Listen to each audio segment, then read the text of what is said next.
From an ice age wilderness to a continent of empires, how did this small peninsula forge the modern world?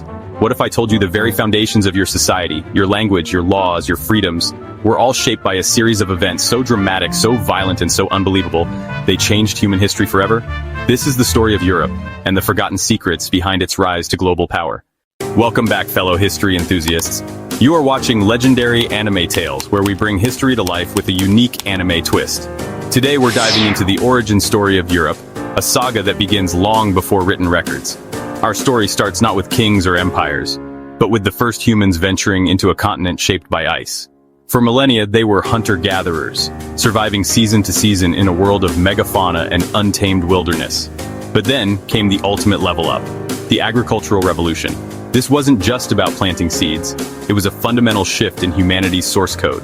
Farming allowed for permanent settlements, population growth, and the very first villages. This new stability unlocked the skill tree for craftsmanship, trade, and social structure. Before the grand empires we know, there were the pioneers. On the island of Crete, the Minoans emerged.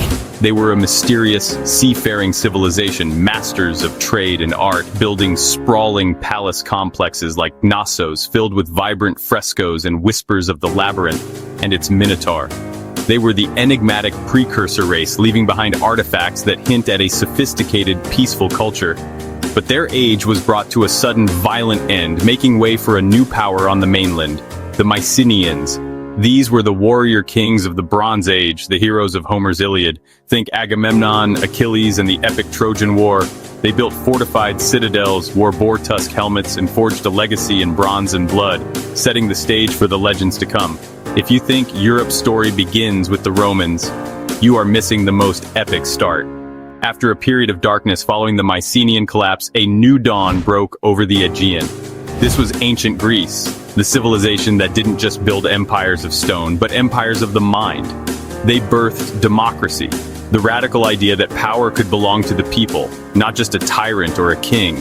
They gave us philosophy, with masters like Socrates, Plato, and Aristotle teaching the world how to use logic and reason as its sharpest weapons. And this is where we find one of history's greatest rivalries, a clash of ideals as iconic as any anime showdown. In one corner, you have Athens, the charismatic seafaring protagonist, a city powered by a silver-tongued democracy, a formidable navy, and a passion for art, theater, and intellectual debate in the bustling agoras. They were the thinkers, the artists, the innovators.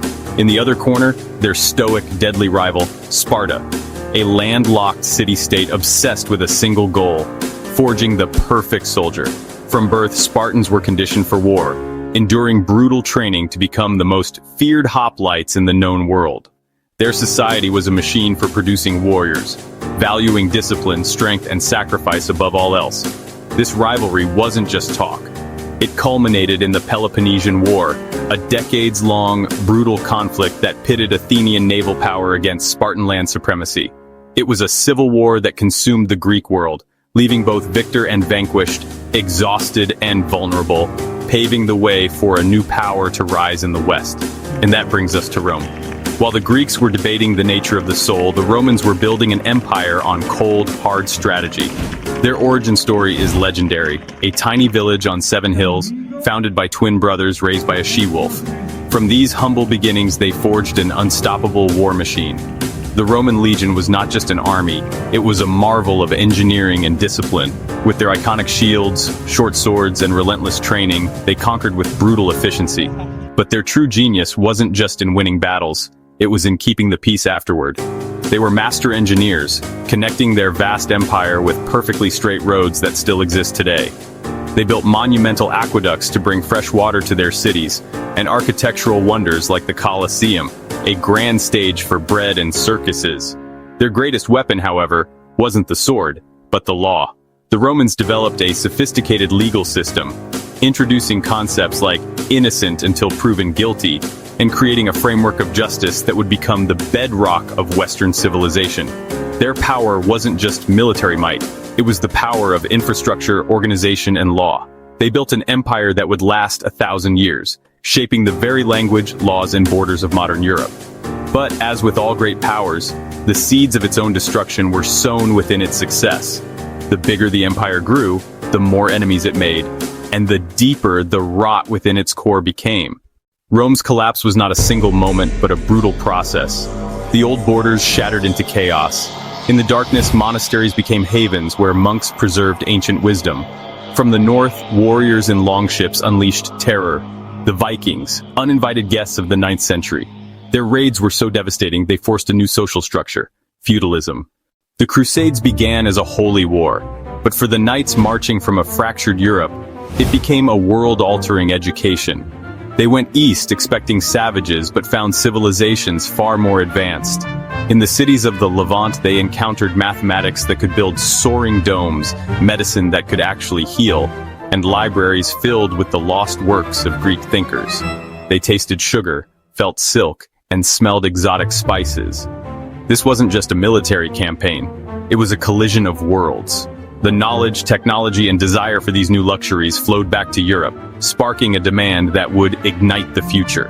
The Italian city-states like Venice and Genoa got fabulously wealthy controlling this new trade, and with that wealth, they would bankroll a revolution. That revolution was the Renaissance, which was less a rebirth and more like Europe's ultimate training arc power-up. Fueled by classical knowledge and Eastern trade, a new philosophy took hold: Humanism. The focus shifted from the divine afterlife to the potential and glory of humanity in the here and now, and that potential exploded. In Florence, the Medici family sponsored geniuses like Leonardo da Vinci and Michelangelo, whose art achieved a divine beauty. But the real game changer wasn't a brush or a chisel, it was a machine: Gutenberg's printing press. Suddenly, knowledge wasn't chained in monasteries. Ideas could be mass-produced and spread with terrifying speed, allowing scientific theories, like Copernicus's radical idea that the Earth revolved around the sun, to challenge centuries of dogma. The Renaissance wasn't just about remembering how to make beautiful art. It was about learning to ask bigger, smarter, and more dangerous questions. And the biggest question was, what lies beyond the horizon? The land routes to the east, the source of precious spices, were controlled by the powerful Ottoman Empire, making trade absurdly expensive. A new route was needed. This sparked the Age of Discovery, the ultimate leap into the unknown. Armed with new technology like the caravel ship and better navigational tools, Portuguese and Spanish explorers set sail on the greatest adventure story ever told. Vasco da Gama battled the seas around Africa to reach India, shattering the trade monopoly. Then came the ultimate plot twist. Christopher Columbus, trying to reach Asia by sailing west, stumbled upon an entire hemisphere unknown to Europeans. And Ferdinand Magellan's crew completed the first circumnavigation of the globe, a brutal ordeal that proved the true scale of our world. But this epic tale of discovery has a dark and bloody sequel. With gold and spices came slavery, disease, and destruction of ancient civilizations. This was the Columbian Exchange, but the most impactful things exchanged weren't potatoes or horses, they were germs. European diseases like smallpox and measles, to which the indigenous peoples had no immunity, unleashed the Great Dying, a demographic catastrophe that wiped out up to 90% of the population. This devastation made conquest tragically easy. Conquistadors like Hernán Cortés and Francisco Pizarro toppled the mighty Aztec and Inca empires, driven by a lust for gold.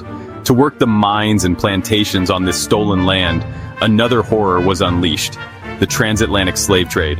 Millions of Africans were captured and shipped across the ocean in unimaginable conditions to fuel the economic engine of these new colonies. The Age of Discovery gave birth to the modern world, but it was a birth soaked in the blood and tears of millions. After centuries of building empires on sea and sail, Europe was about to get a massive power-up.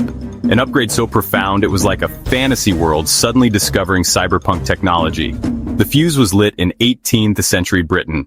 Inventors, tinkerers, and visionaries unlocked the titans slumbering in coal and water. James Watt's steam engine wasn't just a machine, it was the heart of a new era, pumping life into factories and power into locomotives. This industrial revolution was an absolute game changer. Production went into overdrive. Cities like Manchester and London exploded, their skylines pierced by the new cathedrals of progress, towering smokestacks. Millions swarmed from the countryside, chasing the promise of wages and a new life. But this high-tech world had a dark, dystopian underbelly. For every new tycoon living in luxury, thousands of men, women, and children toiled in deafening, dangerous factories for pitiful pay. The air grew thick with soot, and rivers ran black with industrial filth. This firestorm of innovation couldn't be contained. It leaped across the English Channel, igniting furnaces in Belgium, France, and a newly unifying Germany, each nation scrambling to catch up in this new global tech race. But all this new industrial might wasn't just for building a better world. It was also for forging deadlier weapons. The old rivalries between Europe's great empires were supercharged by intense nationalism and an insatiable hunger for resources, turning the continent into a powder keg waiting for a spark. That spark came in 1914. The Great War, World War I, was unlike anything seen before. It was a brutal industrial slaughter. The glorious cavalry charges of the past were replaced by the grim reality of trench warfare, a meat grinder where new technologies like the machine gun, artillery, and poison gas created a literal hell on earth. A whole generation of young men was lost in the mud of the Somme and Verdun, leaving a scar on the European psyche that would never fully heal. The peace that followed was built on a foundation of bitterness and resentment. The Great Depression crippled economies, and in the chaos, extremist ideologies found fertile ground. In Italy, Spain, and most terrifyingly in Germany, charismatic demagogues rose to power, promising to restore national glory through conquest and racial purity. This set the stage for the devastating sequel, World War II. This was more than a war, it was an apocalyptic clash of civilizations, a fight for the very soul of humanity. The conflict introduced new levels of barbarity, from the blitzkrieg that steamrolled the continent to the systematic industrial-scale genocide of the Holocaust, an evil so profound it continues to defy comprehension. By 1945, Europe lay in ruins. Its great cities were rubble, its empires were dust, and tens of millions were dead. The continent that had once dominated the world was utterly broken, forcing its people to ask a desperate question: what now? From the ashes, two new global superpowers arose, the USA and the USSR, and Europe became the central arena for their tense ideological conflict, the Cold War. An Iron Curtain, as Churchill called it, sliced the continent in two, a fortified border across which two worlds stared each other down, all under the terrifying shadow of nuclear annihilation. But in the West, a few visionary leaders plotted a radical twist. They believed the answer to what now wasn't to rearm, but to rebuild in a way that would make another European war impossible. The plan was genius in its simplicity. In 1950, French Foreign Minister Robert Schuman proposed that France and its historic arch-rival Germany pool their coal and steel industries, the very building blocks of war. By tying their economies together, war would become not just unthinkable, but materially impossible. This was the seed of the European Union. It started with 6 countries, a small community dedicated to peace through shared prosperity. Over the decades, it grew, evolving into the European Economic Community, a powerful trading bloc that tore down economic barriers. Then, in 1989, the ultimate symbol of division, the Berlin Wall, came crashing down. The Cold War ended not with a bang, but with the cheers of a reunited people. This historic moment paved the way for the creation of the European Union, a new kind of entity built not on conquest, but on cooperation, shared values, and the dream of a permanent peace. It was Europe's ultimate comeback arc. From the first hunter-gatherers to the architects of a united continent, the story of Europe is a sprawling, epic saga of conflict and creation, of tragedy and triumph. It's a story that is still being written today, facing new challenges and dreaming up new futures. We've only scratched the surface of this legendary tale, a narrative packed with more heroes, villains, and plot twists than any anime. What part of this incredible history do you want to see us dive into next? The Viking sagas, the genius of the Renaissance, the secrets of the Knights Templar? Let us know in the comments below. If you enjoyed this journey through time, be sure to hit that like button, subscribe to Legendary Anime Tales, and ring the bell so you don't miss our next adventure. Thanks for watching.